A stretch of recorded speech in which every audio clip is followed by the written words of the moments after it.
Hello once again, everybody, and thank you for joining me in the Bettor's Box. This is ATS.io's MLB betting podcast for Thursday, May 6th. I'm your host, Adam Burke. Check out the daily article every day over at ATS.io with my thoughts on the card. Obviously, it's been a very rough season here so far. If you've been following along with my picks exclusively in the ATS app, which you can download in the Google Play Store or the Apple Store, you know how tough of a season it has been for me. But on the last few shows, I've been talking about the reasons why and sort of why my handicapping process, why everything that I've been doing of late is not working out for me this season. And I will expand a little bit more on that here today on this edition of the Bettor's Box. But along with the daily article that you can read over at ATS.io, lots of other great content as well. I do golf previews weekly as well as UFC and NASCAR stuff. We've got NBA, NHL, MLB picks and predictions. The Preakness is coming up. I'll have a preview for that next week. We got a lot of good things going on over at the website. So please make sure you check it all out. And you can read the articles in that ATS app, which is also a bet tracker, an odds screen, a stats database. You can subscribe to a premium model in there as well if you want to get some selections from that. $9.99 a week, $19.99 a month in that ATS app. So I very, very much encourage you to check that out. All right, so the traditional format here for today's show, we'll start with a look beyond the box score, talk about the sabermetric stat of the show. The down the line segment will cover line moves that we've seen over the last couple of days here. I'll give you a pick for tonight's action, and then finally a preview of the weekend ahead. I believe I have 5 series listed in the notes here for today's show. And if you missed Monday's edition of the Bettor's Box, I highly encourage you to go back and check that out, because I talked about the decreased offensive numbers that we saw in the month of April. And I did just April 1st to April 30th, comparing that year over year. Obviously, in 2020, we didn't have an April during the baseball season. But I talked about a lot of the big gaps between batting average and expected batting average, between WOBA and expected WOBA, the decrease in batted ball distance overall. Now I want to talk about results on high velocity contact. And I'm going to run through a lot of numbers here. So this is a good reminder for you to email me, skatingtripods@gmail.com, if you want to get on the list for the show notes from the Bettor's Box, the script that I'm reading from, the script that I use to break down all of this stuff on the show. Skatingtripods@gmail.com to get on the list for the notes. Typically send those out the night of the show or the morning after, depending if I get caught up with something. But skatingtripods@gmail.com if you want to be on the list here for the show notes. Now, one of the things that I've really tried to focus on over the last 3 or 4 years handicapping baseball is contact management. We've got StatCast now. So with StatCast, we get real-time batted ball data in terms of exit velocity, in terms of launch angle, in terms of expected batting average. So we can look at a lot of these different things. And when I first started out handicapping baseball with sabermetrics, about 8 to 10 years ago, we would look at stats like BABIP, batting average on balls in play, and not really apply the proper context to it because we didn't know. Unless you were able to watch every game and kind of see how the balls were coming off the bat, we just assumed that BABIP was a measure of luck, that it was a measure of luck, and maybe had taken into account a team's defensive strength or something like that. We had looked at home runs and thought, okay, well, home runs are something a pitcher can control, but we didn't really take it to another level. We didn't really go that deep with it.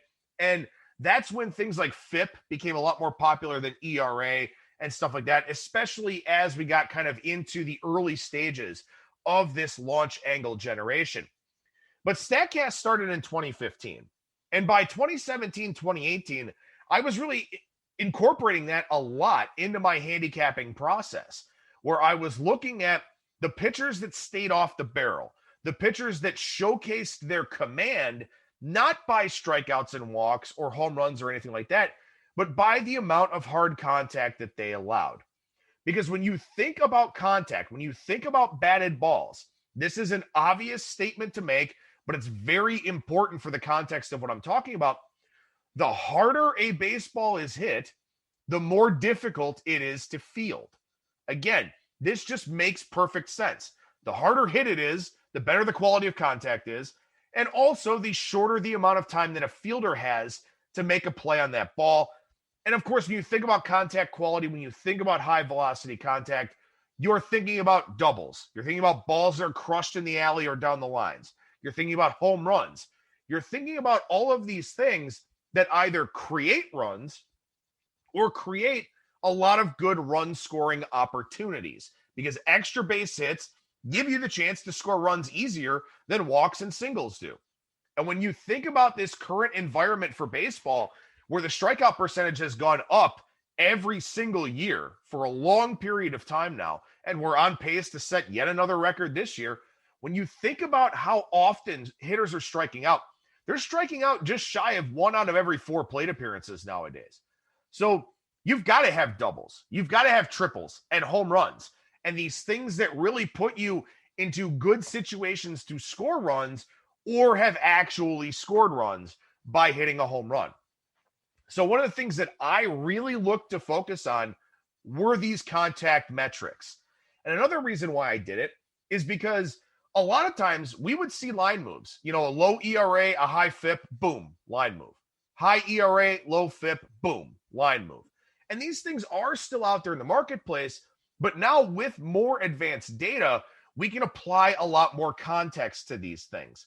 So when I started using StatCast data and really incorporating that into my handicapping process, I would find the reasons why a guy had a high ERA and a low FIP. Maybe he wasn't allowing home runs, but he was allowing a lot of hard contact. Well, just because you're not allowing a lot of home runs doesn't mean that you're not going to give up runs if you're giving up a lot of doubles, a lot of no doubt hard singles, stuff like that. So I started really incorporating a lot of these contact metrics into the equation for me. Here's the problem in 2021. Everything has changed. So I'm going to run down here a 5-year sample from 2017 to 2021 to illustrate what's happening with this Major League Baseball season, and to some degree to kind of cover the bad start to the season that I've had, but also to explain to you what we should look for going forward. Because as I talked about last week, April 2021 was much different, or as I talked to you about on Monday, April 2021 is a lot different than the previous Aprils that we have had. So with that in mind, one of the things that I've done the last couple of years on the Bettor's Box is I've looked at results on high velocity contact. And I've taken that from a league-wide standpoint and also from a team-wide standpoint. And on Monday's show, I will do it from a team-wide standpoint to kind of look for some of the positive or negative regression teams in terms of hard contact and the results and outcomes that they've had so far. But when we look at this from a macro standpoint, looking at it from the league as a whole, let's go ahead and start by going well into the past. So in 2017, batted balls of 100 plus miles per hour averaged a 647 batting average with a 640 expected batting average, 1.394 slugging, and an 834 WOBA, weighted on base average. So in 2017, 647 batting average, 1.394 slugging. In 2018, a 620 batting average, a 1.316 slugging percentage. And we did see a different baseball in 2018 that did lead to some decreases here on high velocity contact. Again, a 27-point difference in batting average from 2017 to 2018, a 30-point drop in WOBA. So 2019 rolls around and the ball becomes spring-loaded, juiced, as they say. I think we had 5 teams that hit more than 300 home runs in 2019. Maybe it was even more than that. But the batting average on 100-plus mile-per-hour batted balls went back up to 634. The slugging percentage, an all-time high in the StatCast era, which again dates back to 2015, at 1.401. The WOBA, 818 in 2019. So we go to 2020. The shortened season, the 60-game season, things very different, things very uncomfortable, obviously, in a lot of ways. But we went from 634 on the batting average in 2019 to 608 in 2020. So another big drop, another overcompensation from the league in terms of the baseball with that 26-point drop on batted balls of 100 plus miles per hour. Slugging, of course, way down. WOBA dropped by 17 points. So now we get to 2021. Remember, the batting average on batted balls of 100 plus miles per hour, 2017, 647, 2018, 620, 2019, 634, 2020, 608. In 2021, we are at 581. Now, as a frame of reference here, the batting average on batted balls of 95 plus miles per hour in 2017 was 554, and that's 95 miles per hour. Generally speaking, if you change your search parameters in Baseball Savant, for every mile per hour you go down with the top or with the bottom of your threshold. So we're at 100 plus right now. If you go to 99 plus, if you go to 98 plus, stuff like that, for every mile per hour you go down, the batting average drops about 10 to 15 points. So we are in a position now in 2021 where very high velocity, very well struck batted balls are a hit less than 60% of the time for the first time ever in the StatCast era, and by a large margin here at 581. The weighted on base average this season on batted balls of 100 plus miles per hour is 765. That's down 36 points from last year and down quite a bit more. It's down 53 points from what we saw in 2019. So what we have here this season is we've had pretty much the same number, pretty much the same rate of high velocity contact, just with dramatically, significantly lower outcomes. Again, we're talking about a massive drop of 27 points from 2020 to 2021. We're talking about a drop of 53 points from 2019 to 2021. So the baseball is obviously playing much, much different. And as somebody who formulated his handicapping philosophy and process based on contact management, based on looking at teams that hit more fly balls at high velocity contact, well, that doesn't really jive with what's happening this season. So when we go to batted balls of 95 plus miles per hour, and again, all this stuff laid out for you very nicely if you subscribe to the notes, skatingtripods@gmail.com. Similarly, we're seeing drops across the board. 2017, batting average on batted balls of 95 plus miles per hour, 554. 2018, 522. 2019, 539. 2020, 510. 2021, 482. So a batted ball of 95 plus miles per hour that was reliably a hit more than 51% of the time in the last 3 full seasons is now a hit only 48.2% of the time. And for the first time ever in the StatCast era, the slugging percentage is under 1,000. It's 975. WOBA's dropped 35 points since last year, 58 points since 2019. So the data shows us here that 2021 is significantly different. Could wind up being an outlier. I don't know. We'll see what happens with the baseball. But here's the biggest thing. This is the primary takeaway that I want you to have from this segment. When we look at the expected batting average of batted balls of 100 plus miles per hour, 640 in 2017, 612 in 2018, 624 in 2019, 601 in 2020, 629 in 2021. So based on what has historically happened with batted balls of 100 plus miles per hour, based on all of the factors that go into the StatCast formula, the expected batting average falls into a very normal range. But we have far and away the lowest batting average ever in the StatCast sample size, which again dates back to 2015.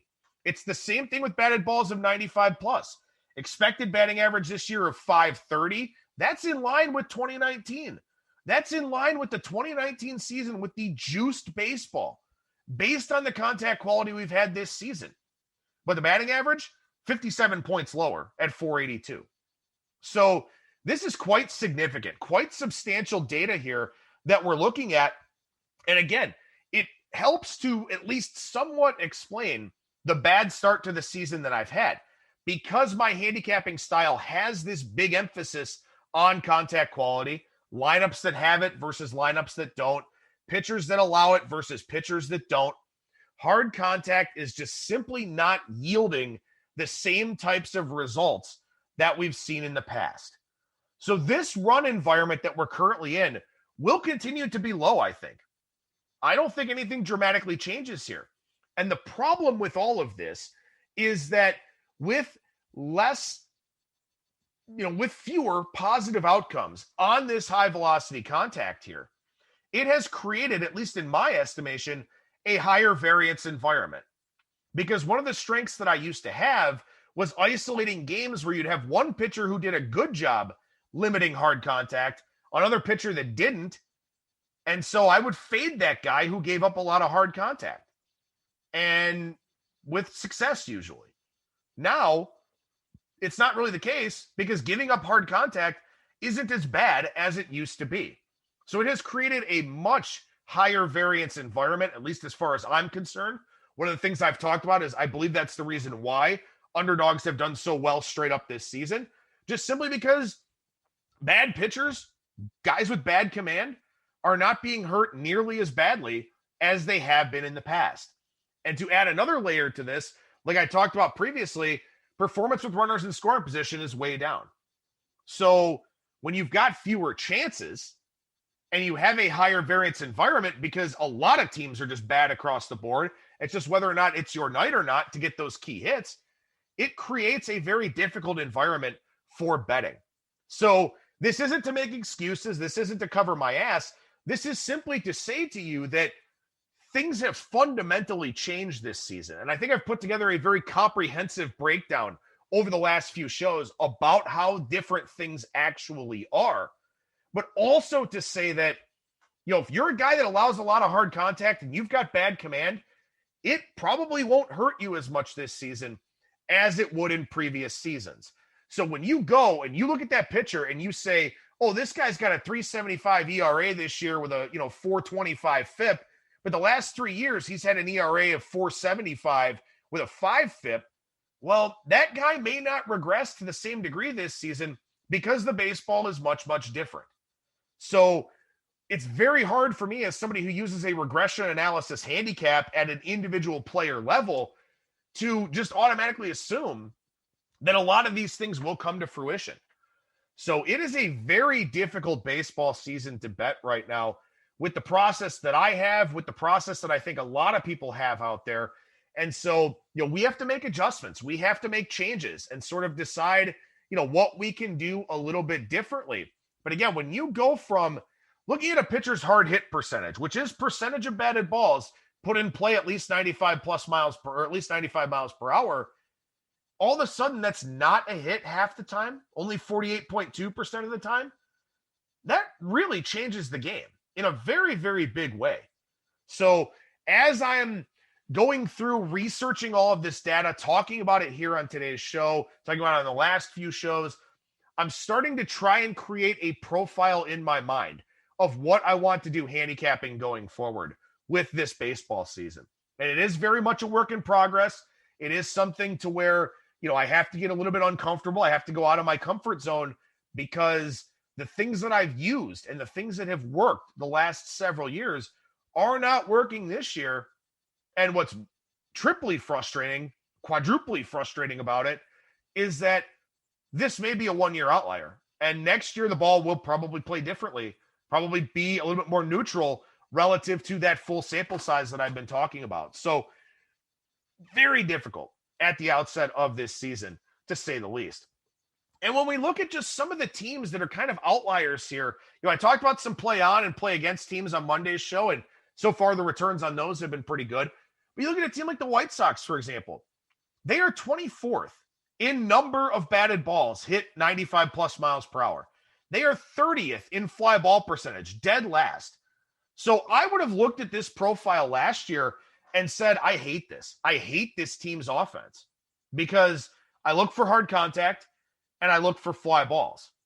So the White Sox, 24th in batted balls of 95 miles per hour, dead last in fly ball percentage. They're 6th in weighted on base average this season. They've got a high 321 BABIP with that ground ball offensive style. They're 17th in slugging percentage, but they're top 6 in weighted on base average. Their walk rate does help a little bit, but it's not an offensive profile that I would buy in a given season. But this year, where everything is different, maybe I don't see as much of a fade opportunity for a team like the White Sox here. Similarly, the Cardinals, right? Big increase in contact quality for the Cardinals. They're still a little bit below average as an offense based on the numbers that they have, but they are 10th in batted balls of 95 plus miles per hour. They are 9th in fly ball percentage. Those are two really positive developments for an offense that's been a bottom 10 unit for the most part over the last few years. They're 15th in weighted on base average. So in a regular season, I would look at the White Sox as a negative regression team and the Cardinals as a positive regression team on the offensive side. But I don't know if I can do that this year. So that's the challenge that I'm having here is, are some of these things still applicable, and to what degree can I use them in my handicapping process? And the answer, quite simply, even though we're about 6 weeks into the baseball season now, or 5 weeks, I should say, is that I still don't know. So it's been hard. It's been very difficult on top of the travel and all those types of things. But it's been very hard to put together a profile and a portfolio of the types of teams I want to bet on here, of the types of pitchers that I want to fade, because everything is just so statistically different than what we've seen in any previous season. Take, for example, the top 3 teams in fly ball percentage this year: Seattle, Oakland, and Toronto. Of course, park factors do play a role here a little bit, but they rank 29th, 16th, and 19th in that order in weighted on base average, 27th, 14th, and 16th in slugging percentage. So 3 offenses that in the past with the old baseball probably would be doing okay, but a couple of them are league average in the A's and the Jays, and the Mariners are a bottom 5 offense and quite possibly a bottom 3 offense. So again, everything is just so different here for this season. So I mentioned that I'm going to talk about teams, and I'll do this a little bit more in detail coming up here on Monday's show. But the league average on pitches of 95 plus miles per hour on pitches. So this is velocity. This is pitcher velocity. I'll talk more about exit velocity on Monday with teams. But in terms of pitcher velocity here, again, just trying to dig into the data to find anything actionable that I can find in a season where nothing is what I expected it to be. High velocity, pitches of 95 plus miles per hour. The league batting average is 220. The slugging percentage is 354. So across the league, hitters are batting 220 on pitches of 95 plus miles per hour with a 354 slugging. So as always, you want to look for the extremist of the extreme outliers, see if some of them come back to the pack a little bit.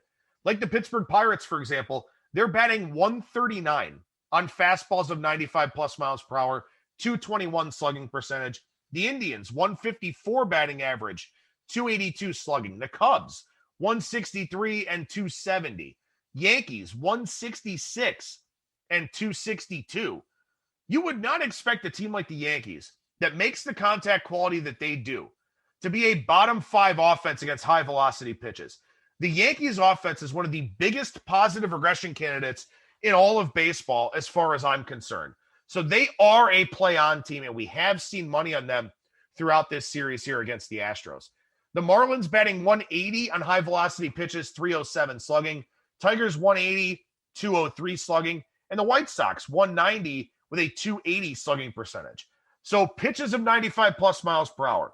So if you see these teams facing starters that throw really hard, those could be problem areas for them as this season goes along. Again, the sample sizes are still small with regards to that because batted balls in play of pitches of 95 plus miles per hour are not overly big. But you would expect a team like the Indians to maybe get a little bit better. The Cubs, certainly with all the talent that they have, and the Yankees as well, probably the White Sox. But teams like the Pirates, Marlins, and Tigers will probably keep struggling against premier velocity. So Indians, Cubs, Yankees, White Sox, expect their offenses to get a little bit better against pitchers that throw really hard. The other side of that coin, the teams that have done really well, The Reds are batting .325 with a .491 slugging on pitches of 95 plus miles per hour. I would be surprised if that continues, but they are making a lot of strides on the pitching side in terms of developing more velocity. Maybe they've kind of isolated some things in terms of hitting higher velocity contact as a result. The Royals at .321 with a .486 slugging. I would expect that to regress. The Blue Jays, .280, .399 slugging. I think that's going to stick around. They should be one of the better teams in the league in that department.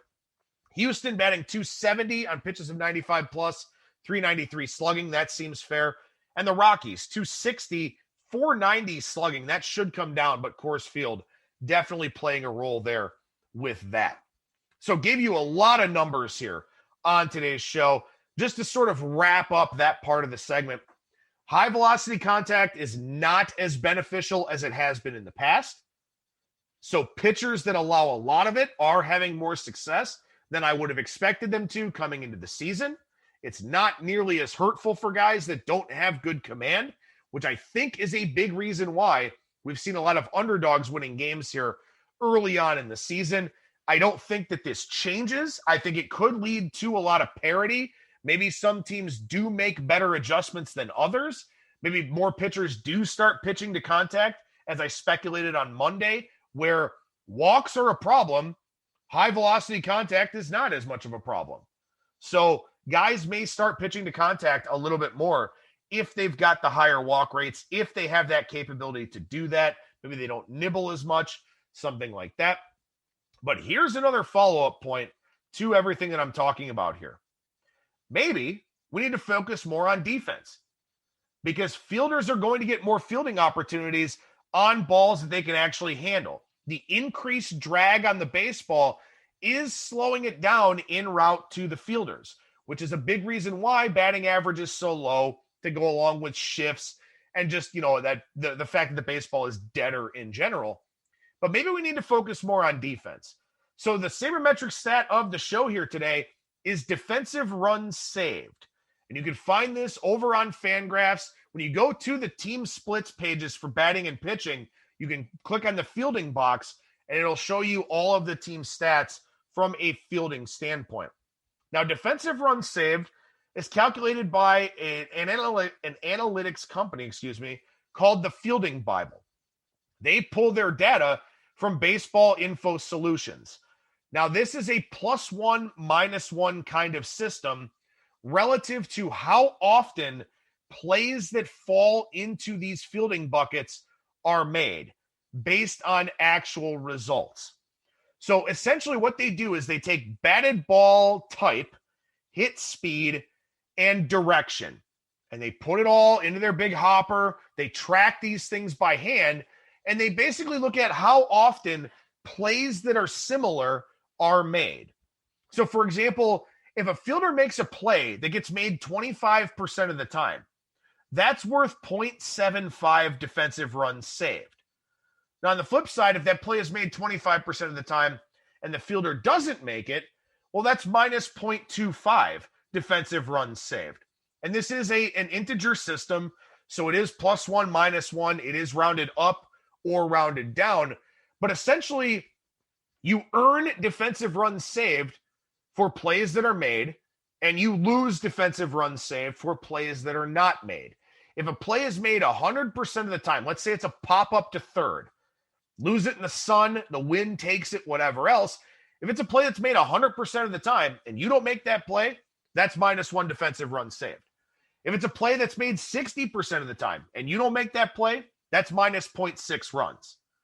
So again, it's a pretty simplified system in a lot of ways. It's not as detailed and analytically driven as some of the other stuff that I talk about, but it is something that can be very useful, can be very beneficial as you're taking a look at the games here. So I don't think the Washington Nationals are a very good team. I don't like their pitching staff, and I don't like their lineup. However, the Nationals, number 1 in defensive runs saved this season at +24.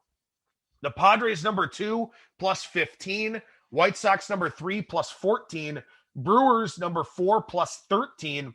Cardinals, +11. And then the Diamondbacks are +10. I included them because I'm including all of the teams that are at least plus 10 defensive runs saved. So that matters. In a depressed offensive environment here where you can't rely on a whole lot of run support, you've got to make plays defensively. And so far, those 6 teams, Nationals, Padres, White Sox, Brewers, Cardinals, and Diamondbacks, have been pretty good fielding teams to this point in time. Now, the other side of the coin, the worst teams, the Oakland A's are already minus 20 defensive runs saved. They have been awful defensively. Now, they've been able to overcome it, but I do think that makes them a negative regression candidate to some degree as we go forward here, probably especially on the road where the ball may carry a little bit better than it does there at Oakland Coliseum. The Angels, the second worst, minus 18 defensive runs saved. The Phillies minus 12, the Cubs minus 9, and the Tigers minus 6. The Tigers don't really do anything well, but the Phillies, once again, another bad defensive season for them, has absolutely had an impact on where their record sits to this point in time. Also, their offense has been an underachiever so far. So maybe we need to look more at these defensive metrics because, again, you've got a scenario here where you've got a lower run environment, you've got less power, you've got less carry to the baseball. You've got to make plays. You've got to convert batted balls into outs. Some teams do it and some teams don't. Another metric you could possibly use to try to quantify defense and use it in your handicapping is that Fangraphs has the all-encompassing DEF metric, the deaf metric, DEF, like most deaf, not like can't hear. This includes fielding runs above average and the positional adjustment. Now, I'm not going to go into deep detail with this, but it makes sense that some defensive positions are more important than others. Traditionally, shortstop has been more important than second base.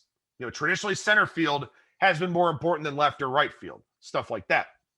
So this encompasses fielding runs above average and then adjusts based on position to weight more important positions, like shortstop over second base, shortstop over third base, stuff like that. So that's why this positional adjustment is important and something that Fangraphs has incorporated. So the top 5 in the def leadership board, the Brewers, they are plus 9.9 defensive runs, Orioles plus 9.7, White Sox plus 9.6, Twins plus 7.5, and the Rockies plus 7. On the backside, the Tigers are minus 16 defensive runs, according to that Fangraphs metric. That's not good at all. Angels minus 10.1, Blue Jays minus 9, Dodgers minus 8.8, interesting team there, and the Padres minus 6.3. So the Padres are plus 15 defensive runs saved, but minus 6.3 and in the bottom 5 in this all-encompassing defensive metric. And a big reason why is because Fernando Tatis Jr. has been their worst defensive player. And according to this DEF system from Fangraphs, shortstop probably the most important position there. So the system does need a little bit of an overhaul. I think Travis Sawchik did some great work on this for the Score, taking a look at how shortstop has fewer chances for fielding than ever before. But this is why defensive metrics aren't incorporated as much, because they're kind of all over the board. It's been very hard in a lot of ways to quantify defense. One thing that StatCast uses is outs above average, where the Rays are the best at plus 11 outs above average, Mariners with 10, Miami and San Francisco with 8, the Blue Jays and the Phillies, 2 bad defensive teams, minus 13 and minus 11 respectively. So I don't know what defensive metric you want to use. I don't know what the best one actually is, but I do think that based on this current run environment, we may want to look a little bit more at the defensive metrics as this season goes along. And in particular, with pitchers that don't get a lot of strikeouts, guys that will have a lot of balls in play. Across the board, balls in play have not been as detrimental as they have been in past seasons, but they can still hurt you if you don't have a good defensive team behind you. So maybe that's something that maybe be the adjustment that I'm looking to make, of looking more at defense relative to number of balls in play that are expected and kind of trying to figure it out that way. So maybe defense, despite the fact that I don't know how trustworthy all of these defensive metrics are, maybe that is something I need to incorporate more into my day-to-day handicapping. Again, I will remind you, talking about a lot of stuff and a lot of stats on today's show. skatingtripods@gmail.com to get the notes for the Bettor's Box. So the down the line segment here is we talk about some line movement that we've seen over the last couple of days. On Tuesday, we did see money come in against Aaron Nola. That was with Eric Lauer on the mound there for the Brewers. Rare to see aces get bet against. I take notice when it happens. Philly did win, but there was a lack of market confidence in the Phillies and Nola in that one. And I think a big part of that, two parts to that. One, the Phillies are shit defensively, and two, they're not hitting. So I think those were the two big reasons there for that. Tuesday and Wednesday, we've seen Yankees money. Zach Greinke and Domingo Germán on Tuesday. Luis Garcia, Jordan Montgomery on Wednesday. Seeing a little bit of Garrett Cole money today against Lance McCullers. As I said, the market is in line with me. The market believes that the Yankees are a positive regression team, and I would expect them to get steamed this weekend as they host the Washington Nationals. We'll talk more about that series in a few minutes here. Similarly to the Yankees, the Twins are a positive regression candidate as well. And I don't know what the hell is wrong with this team, but money came in on the Twins on Tuesday in a fade of Kyle Gibson. Money came in on the Twins on Wednesday with Hyun-Jung Yang making the start for the Rangers, Lewis Thorpe going for the Twins. The Twins lost both of those games. They are a positive regression candidate, but for some reason, it's not coming to fruition here so far. There are times to play on them. I think against the Rangers is a big favorite, probably not one of them, but I am looking to bet on the Twins here as we go forward. On Tuesday, we saw the Reds get bet into a favorite against the White Sox, and that was a White Sox team missing another hitter with no DH. They're already down Luis Robert and Eloy Jimenez. They've got some guys that have kind of been in and out of the lineup, some guys that haven't been producing, all of that. We saw a lot of money on Jeff Hoffman in that game going up against Dylan Cease. And the Reds with Hoffman there taking the money in that one. Weird week here so far. We've had a few double headers. We've had some pitcher changes and all of that. Very important to keep that stuff in mind. If you're looking back at the odds screen to look for line movement, keep in mind double headers with, to be determined starters and all of that. Openers, we've had that happen 2 or 3 times this week. Keep that in mind that maybe the line moves aren't always about that. They're just adjusted to the new scenario at the start of the game. Saw some money on Max Fried on Wednesday against Eric Fetty and the Nationals. Juan Soto activated on Tuesday. Didn't play Tuesday, didn't play Wednesday. I believe he appeared in a pinch hit role in both games, but he has not been in the starting lineup yet. When he is, we'll probably see an adjustment to some of those Nationals lines. JT Brubaker and the Pirates took money against Yu Darvish and the Padres. Once again, an ace with money coming in against him always piques my interest. But Darvish and the Padres, of course, held serve in that one. We saw money on Yusei Kikuchi on Wednesday for the Mariners against the Baltimore Orioles. Kikuchi pitched just fine. The bullpen didn't. And John Means, of course, threw a no-hitter. So I've won an under in a no-hitter, and I've won an over in a no-hitter here so far this season with 4 of them already. And yes, Madison Bumgarner's counts. Like I said, Yankees money on Wednesday, Twins money. I would expect both of those things to continue. Saw a good bit of Chris Bassett money in Oakland and Toronto on Wednesday night. Robbie Ray, very, very strong start for him. 9 strikeouts, but I talked about this in yesterday's article. All of a sudden, he's more of a pitch-to-contact dude, throwing a lot more fastballs, kind of shelving the slider, looking to be a little bit more efficient and economical. So far, it's working. So really interesting adjustment there by the Blue Jays, where Robbie Ray is the guy that we have to look at through a different lens here for this season. Thursday, we saw some early Zach Wheeler money hit the board, and then Brandon Woodruff buyback came in when it was announced that Bryce Harper wasn't going to be in the lineup for the Phillies. Saw they moved down on the total from 9.5 to 9 with Drew Smyly and John Lester. Again, speaks to this year's offensive environment because there is no way in hell that I would bet this total down with Smyly and Lester. Not a chance. I would probably in a traditional year play over 9.5, given how those two guys have pitched here so far. But, at this point in time with this offensive environment, very difficult to play high numbered totals here for this season. Pretty quiet day for line moves overall. The only pick I can give you here, because I played a couple of early games that are going to be going off about the time I get the show out. Played the Marlins tonight. Pablo Lopez, Madison Bumgarner. Bumgarner's first 3 starts were bad. His last 3 starts have been very good, but Lopez very consistent. Marlins with a much better bullpen than the Diamondbacks. So I went ahead and laid the price here with Pablo Lopez this evening and the Miami Marlins. Weekend preview here. Happy Mother's Day to all the moms out there. I love mine. I'm sure you love yours. A lot of great women out there raising some good people. So happy Mother's Day to all the moms out there. And especially if you're a mom who listens to this show, very much happy Mother's Day wishes go out to you.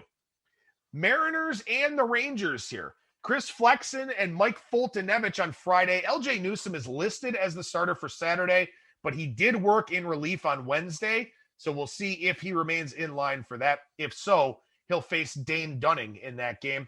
And then Justice Sheffield and Kyle Gibson on Sunday. I want to see how the market approaches these two bad teams. The Mariners hitting a ton of fly balls. I don't mind that idea, in a regular season. But they're also going to Globe Life Field here, where there's really not a whole lot of carry to the baseball. Texas gradually regressing with runners in scoring position. And by the way, remember when I talked about the Reds being at 464 after like 2.5 weeks, something like that? Well, they're down to 305. They're the only team in baseball over 300 with runners in scoring position. The Rangers are second at 291. I don't expect that to continue. So maybe some ugly unders in this series could be a possibility here. Chris Flexen's pitched very, very well coming back over from the KBO. I don't know if I believe in that. One thing I do believe in, I think Dane Dunning bounces back here in this start. So that's something I would take a look at for Saturday. And maybe a fade of Kyle Gibson on Sunday. We'll see what the prices look like for that series. The Battle of Los Angeles is more than just a Rage Against the Machine album. It's also what happens this weekend with the Dodgers and the Angels. Julio Urias and Griffin Canning on Friday. This is an under initial thought for me. Love Urias, like Canning. Think Canning is much better than what his numbers have looked, not only this season, but throughout his career. So maybe an under in that Friday game. To be determined in Dylan Bundy on Saturday, Clayton Kershaw, Jose Quintana on Sunday. The Dodgers are dealing with a lot right now. They're not playing particularly well. The bullpen's kind of in a state of flux. Their starting staff is kind of dinged up a little bit. They got a lot of things going on here right now. But the Angels, as we talked about already, a bad defensive team. Anthony Rendon, he's been banged up quite a bit this season. Hopefully nothing serious with that ball that he fouled off of his kneecap. Very hard to bet either team right now. So maybe looking at that under on Friday, but not sure that I'll have much else in that Dodgers-Angels series. Nationals and Yankees here. Patrick Corbin, Jameson Ty on Friday, Max Scherzer, Corey Kluber on Saturday, Joe Ross and Domingo Germán on Sunday. I want to see what these Yankees prices look like because I like them in all three games of this series here. I'm going to fade Patrick Corbin when I can. I think we can do that on Friday here. Ty on probably minus 150-ish, 150, 155 is kind of where I would ballpark that one. I'm definitely going to have a play on Tyon if that's the range or anything lower. Corey Kluber's been great with his changeup so far. They've found a great way to limit Kluber's fastball. Lots of changeups and curveballs and cutters. All of a sudden, his projection looks a hell of a lot better. So I think he could match up with Max Scherzer there on Saturday. And I'm not a big Joe Ross guy on Sunday. Yankees, much better bullpen. If you find something decent for the Yankees series price, and I don't know what that would be, maybe in the 175 range, something like that. I like the Yankees to win this series. And again, I could have a piece of the Yankees potentially in all three games here. Padres and Giants, good series here. Some good baseball coming up to be sure. Blake Snell, Anthony DeSclafani Friday, Joe Musgrove, Kevin Gausman on Saturday. To be determined, will face Johnny Cueto on Sunday for the Padres. Oracle Park is playing big again this season. Possibly some unders in this series. I think that's a potential thing. But also live betting the Padres. The Giants bullpen is not very good. The Padres bullpen, despite all of the injuries and some of the depth concerns, has been quite solid this year. So I do think you have some opportunities potentially to live bet the Padres in that series. And lastly here, the Phillies and the Braves to wrap up today's show. Zach Eflin, Charlie Morton Friday, Vince Velasquez, Ian Anderson Saturday, Aaron Nola and Huascar Ynoa on Sunday. This is Sunday Night Baseball. Been kind of looking at that situational spot a little bit, but both of these teams are off on Monday. Only 6 games on Monday. So a light start to next week means I should get the Bettor's box out in a timely fashion. But as far as this Phillies-Braves series go, I like Ian Anderson quite a bit. I like Charlie Morton. I like Inoa. I'm going to see what these prices look like here because the Braves offense, much, much better than the Phillies offense at this point in time. Like I said, talked about a ton of stuff on today's show. Lots of numbers, lots of notes, all that kind of thing. Skatingtripods@gmail.com to get on the list for the Bettor's Box show notes. That'll do it for me. Thank you so much for listening, everybody. Have a happy, healthy, smart, safe weekend. Happy Mother's Day to all you moms out there. And remember that you will never strike out when you're in the Bettor's Box.